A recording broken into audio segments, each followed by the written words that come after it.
নামাজ কালাম পড়া, খাওয়া দাওয়া, গোসল করা এগুলো বাদ দিয়ে কোনো সময় নষ্ট করবা না।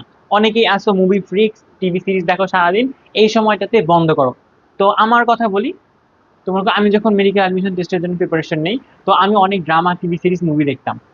কিন্তু ওই যে 3 মাস সময় আমি ঠিক করে রাখছিলাম যে এই 3 মাস একদম ভালো মতো পড়বো, ওগুলা কোনো কিছুই আর কি আমি দেখবো না।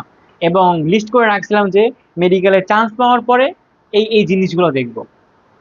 তো দেখো, এই জিনিসটা তোমরাও করতে পারো, যে এই সময় উল্টাপাল্টা কোনো সময় নষ্ট করবে না। তুমি যদি ইফোর্ট দাও ভালো মতো, তাহলে দেখবা যে সময়টুকু আছে মনে হবে না আরেকটু সময় থাকলে আমি আরেকটু ভালো মতো পরীক্ষা দিতে পারতাম। তুমি সময় নষ্ট করার টাইমই পাবা না যদি ভালো মতো পড়ো। তো দেখো, এটা হলো রুটিনের কথা বললাম। তো রুটিন একদম মনে করো টাইম টু টাইম 6টা থেকে 10, 6টা 10 থেকে 15, 15 থেকে 30 এরকম করার দরকার নেই। তোমরা একটা লিমিট অনুযায়ী সাজায় নাও। এবার দেখো স্টাডি প্ল্যানটা তোমার কি